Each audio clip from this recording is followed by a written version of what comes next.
becomes her shield. Her truth is bleeding. Marie Santiago is a brave rider, fearless truth speaker, setting hearts on fire. Shocking DOJ revelation. Epstein files spell doom for Trump and GOP. Hey everyone, thanks for tuning in today. I know I mentioned before that I'd step back from talking about Trump, but when something this big and this important pops up, I just can't stay quiet. It's my duty to share it with you all, because staying informed is how we hold power to account. Today, we're diving deep into a bombshell from the Justice Department that's sending shockwaves through the Republican Party. This isn't just some minor update, it's the kind of news that could reshape how we see key players in politics. I'll break it all down step by step, using simple, everyday words so you can fully grasp what's going on. No fancy jargon here, just straight talk like we're chatting over coffee. Let me remind you, I did once said I am not giving up on the girls or the boys who suffered this demonic rabbit hole. So here we go. Let's start from the beginning to make sure everyone is on the same page. You remember Jeffrey Epstein, right? He was that wealthy financier who got arrested back in 2019 for serious crimes involving the exploitation of young girls. Epstein had connections to all sorts of powerful people, celebrities, politicians, you name it. He died in jail under mysterious circumstances, but his case left behind a mountain of documents, files, and evidence that could expose a lot of folks who hung around him. For years, people have been pushing for these files to be released fully because transparency is key in a democracy. We deserve to know if our leaders were involved in anything shady. Now, fast forward to recent times. Donald Trump has had his name linked to Epstein for a while. They were buddies in the 90s and early 2000s, partying together in places like Palm Beach and New York. Trump even once said in an interview that Epstein was a terrific guy who liked beautiful women, often on the younger side. But Trump has always downplayed it, saying he cut ties when things got weird. However, whispers and reports have kept surfacing about deeper connections. For example, there's talk of photos Epstein showed off to people, featuring Trump with young girls who looked underage. These aren't just rumors.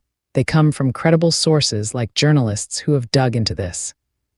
Here's where the Justice Department comes in, and this is the heart of the bad news for Republicans. The DOJ, which is the federal agency in charge of enforcing the law and investigating crimes, has been holding on to these Epstein files. Recently, they've quietly admitted to some Republican lawmakers that the stuff in those files is even worse for Trump than anyone thought. I mean, we're talking details that could be downright devastating. According to reports, the DOJ shared this with a few conservative reps who have ties to the FBI and DOJ.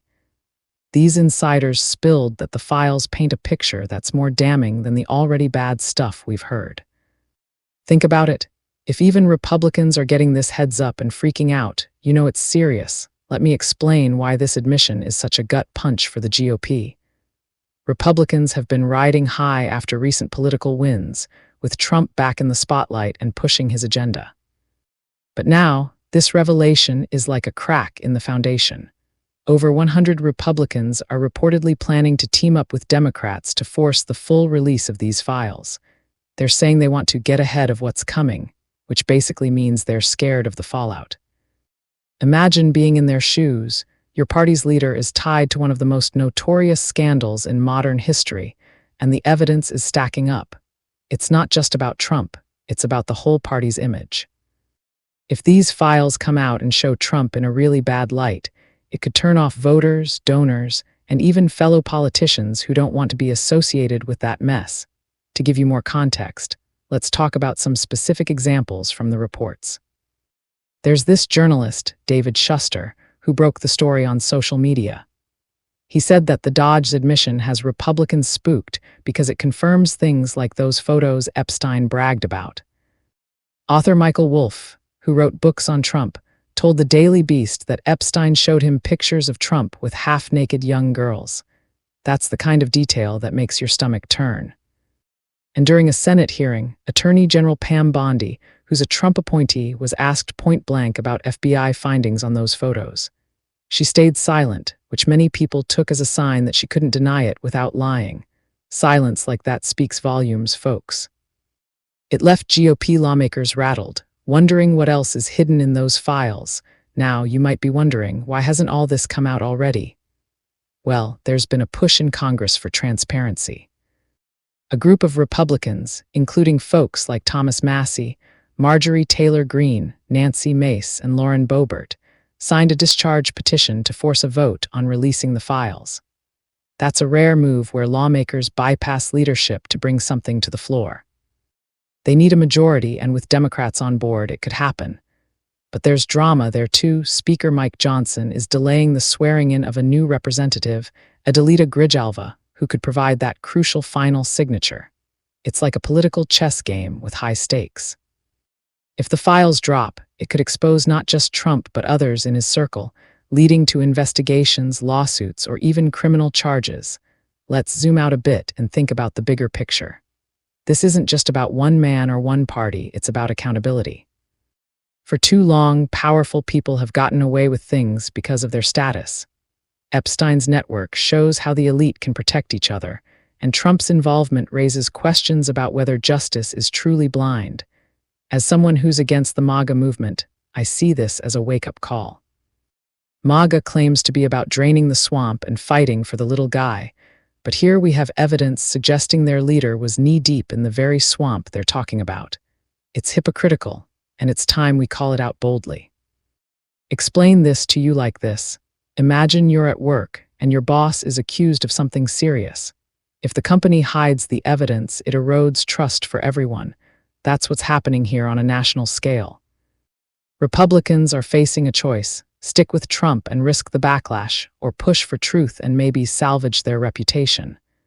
But from what we're seeing, many are choosing to bury their heads in the sand, which only makes the eventual explosion bigger. And don't get me started on the ripple effects. If these files prove Trump's deeper ties to Epstein, it could tank his approval ratings, especially among women and families who are sensitive to issues involving young people. It might even lead to calls for impeachment or other legal actions, though with a Republican-controlled Congress, that's a long shot. But public opinion matters, and in today's world of social media and instant news, scandals like this spread like wildfire. Voters in upcoming elections could remember this and vote accordingly, shifting power back toward those who prioritize ethics over loyalty. We've seen similar situations before. Think about the Access Hollywood tape or the hush money payments. Trump weathered those storms, but each one chips away at his armor. This Epstein stuff feels different because it's tied to real victims and a web of exploitation. The DOJ's admission isn't just words, it's a signal that the walls are closing in. Republicans know it, which is why there's this internal panic. Some are even blocking Trump's nominees over what they call a weaponized DOJ, but that's just deflection. They're trying to shift blame, but the facts are the facts. To make this even clearer, let's consider the timeline.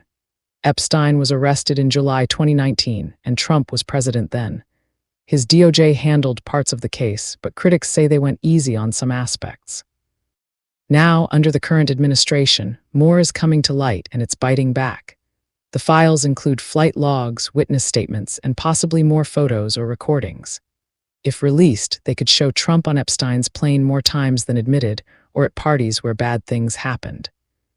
That's not speculation, that's based on what's already leaked and what the DOJ is hinting at.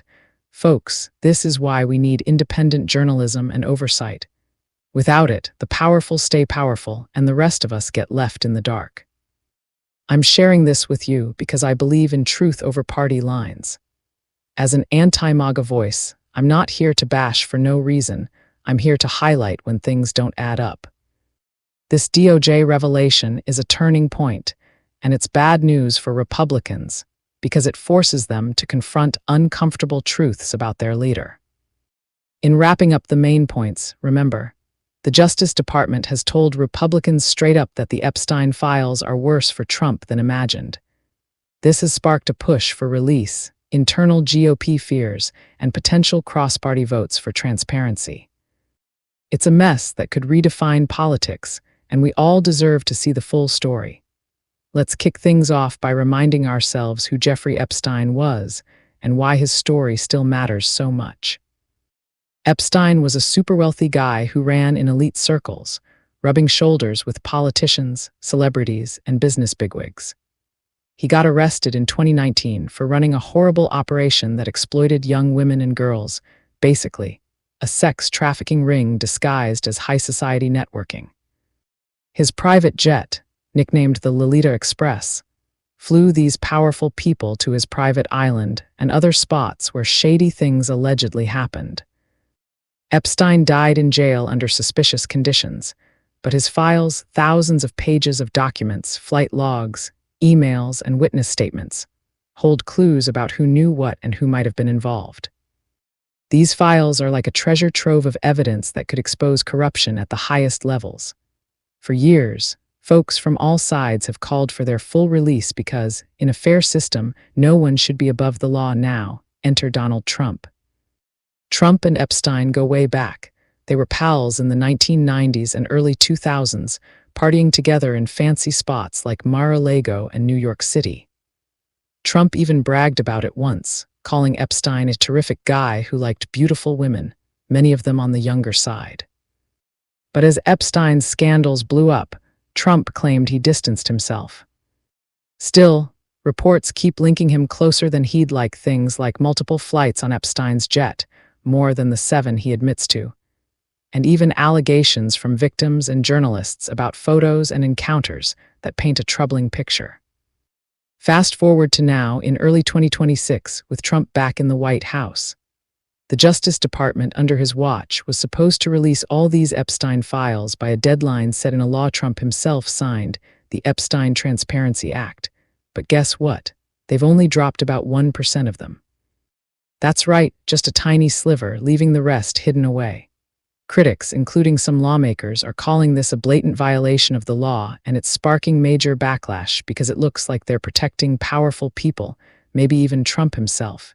Here's where the ultimate stunt comes in, and it's a doozy. Instead of owning up to the delays and pushing for full transparency, Trump flips the script.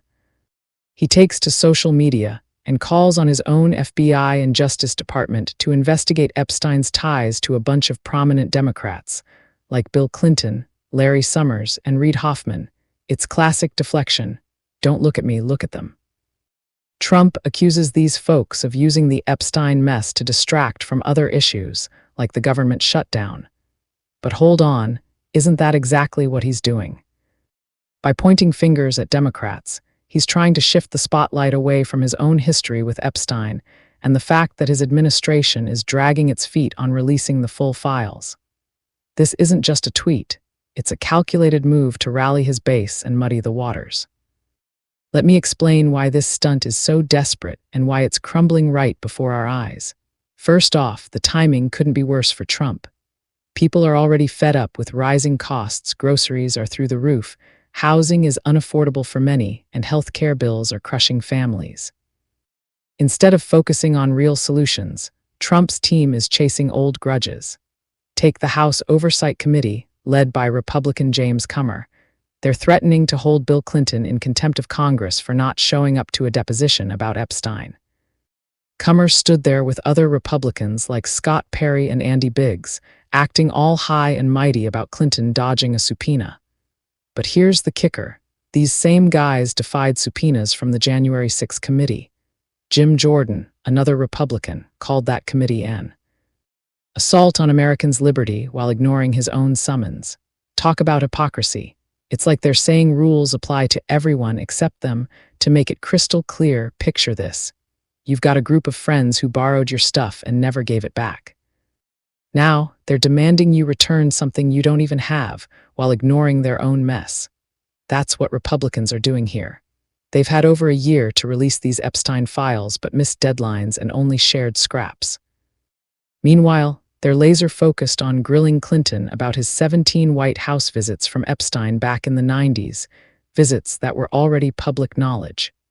The Clintons fired back with a strong letter refusing to testify, saying, "Every person has to decide when they have seen or had enough and are ready to fight for this country, its principles, and its people, no matter the consequences. For us, now is that time." And another zinger. You accepted the least from those who know the most, but demand the most from those who know the least. Boom, that hits hard because it calls out the selective outrage. This whole thing reeks of a partisan witch hunt, especially when you consider Trump's own Epstein baggage. Remember, Trump's name pops up in the released files, showing he flew on Epstein's jet at least 8 times between 1993 and 1996, more than previously reported. There are emails and claims from insiders about Trump spending time with victims and knowing about the underage girls involved. Yet instead of addressing that head-on, Trump projects his issues onto others. He starts with his old foe, Barack Obama, implying Democrats are the real culprits. It's a tired tactic, accuse your enemies of what you're guilty of to confuse everyone, but people are waking up to it. Even some Republicans are whispering about the panic in Trump's camp, with fears that the full files could be a nightmare for him. Now, let's zoom out and think about the bigger implications. This stunt isn't just about Epstein. It's about how the rich and powerful game the system to protect themselves. Trump and his allies are showing us that when the heat is on, they'll deflect, delay, and distract rather than face the music. It's eroding trust in our institutions. If the DOJ can break the law by withholding 99% of the files, what does that say about justice for all? Lawmakers like Senator Dick Durbin are calling it out, saying something in those files scares the living hell out of the Trump admin. And they're right. We need full transparency to hold everyone accountable, no matter their party. As someone who's firmly against the MAGA crowd, I see this as more proof of their double standards. They scream about draining the swamp, but end up swimming in it. This deflection to Democrats while hiding their own dirt is the ultimate hypocrisy, and it's backfiring because the public isn't buying it anymore. Voters are smart. They see through the smoke and mirrors. If this keeps up, it could weaken Trump's grip, isolate him further, and even spark cross-party pushes for those files to come out. Imagine the fallout if the full truth drops: investigations, public outrage, maybe even legal troubles for those involved. It's a ticking time bomb, and Trump's stunt is just speeding up the explosion. To break it down even simpler, think of it like a schoolyard fight. One kid starts trouble but blames the other group, hoping the teacher looks away from his own mess. But eventually, the truth comes out and the blamer gets in bigger trouble. That's Trump right now, caught in his own web, pulling stunts that only highlight his vulnerabilities. We've seen this playbook before with Trump, the Access Hollywood tape, the hush money scandals. He weathers storms by denying and deflecting. But the Epstein saga feels heavier because it involves real victims who deserve justice. By only releasing bits and pieces, the DOJ is denying closure to those hurt and letting powerful folks off the hook. Republicans like Comer are putting on a show, but it's falling flat. Their own history of dodging accountability, January 6, anyone, makes their demands ring hollow. In the end, this is a call for all of us to demand better.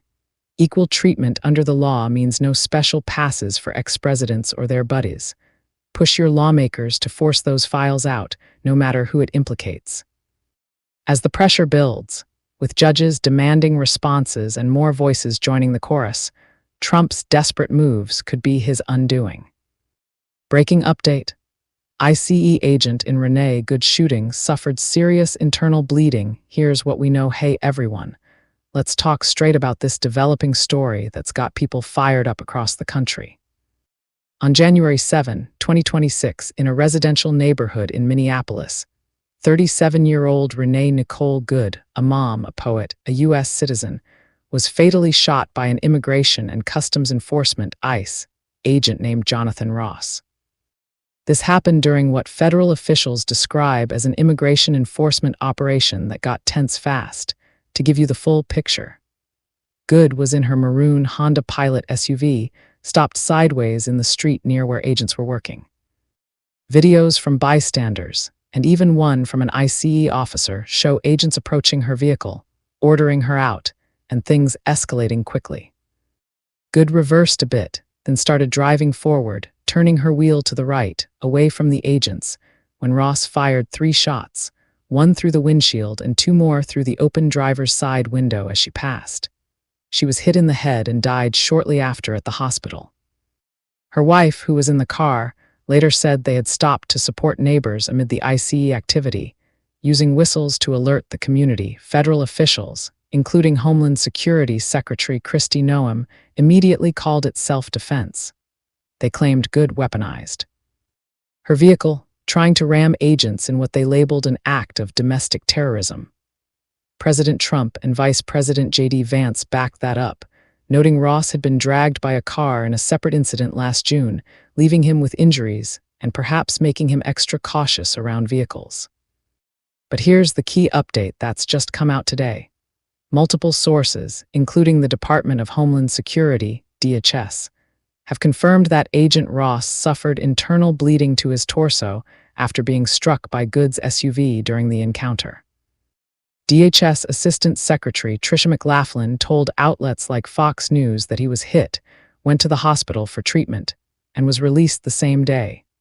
But the bleeding was real and serious enough to require medical attention. This directly counters earlier comments from Minneapolis Mayor Jacob Frey, who downplayed the injuries after seeing video, saying Ross walked away like it was nothing.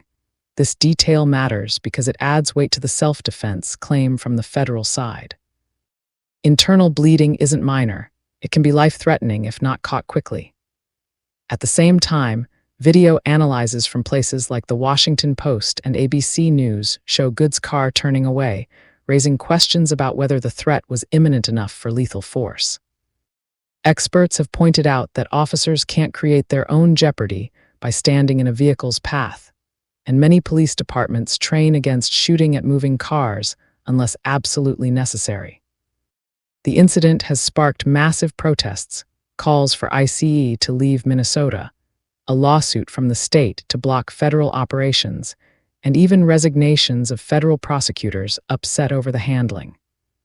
Good's family has hired a prominent law firm, the same one that represented George Floyd's family, to investigate and pursue claims. Meanwhile, a GoFundMe for Ross has raised hundreds of thousands, showing how divided people are. This isn't black and white. Real lives are at stake, victims on both sides of the story. We need full transparency, the release of all body cam footage, and an independent investigation to get to the truth. No one should die like this, and no officer should face danger without justification. As someone who's anti-MAGA and against aggressive, unchecked enforcement that harms communities, I see this as another example of how these operations escalate into tragedy. Demand answers, hold power accountable, because that's how we protect everyone. If this message spoke to you, even just a little, stay connected with me by following. Your support truly matters more than you realize, and every moment you take to listen is deeply appreciated. Please leave a like on this video and share your thoughts in the comments after hearing the story. Follow and subscribe so you never miss what comes next. Your support keeps this space alive. It costs nothing, yet it means everything to me. Showing love through engagement helps me continue creating, speaking truth, and showing up consistently. I appreciate each and every one of you. Thank you for listening, for supporting, and for standing with me. Crowning Thoughts, True Speaker, copyright 2025 by Santiago D.C. Maria, licensed under Creative Commons Attribution. I love you all. I appreciate every one of you, and I thank you for your time. Stay blessed.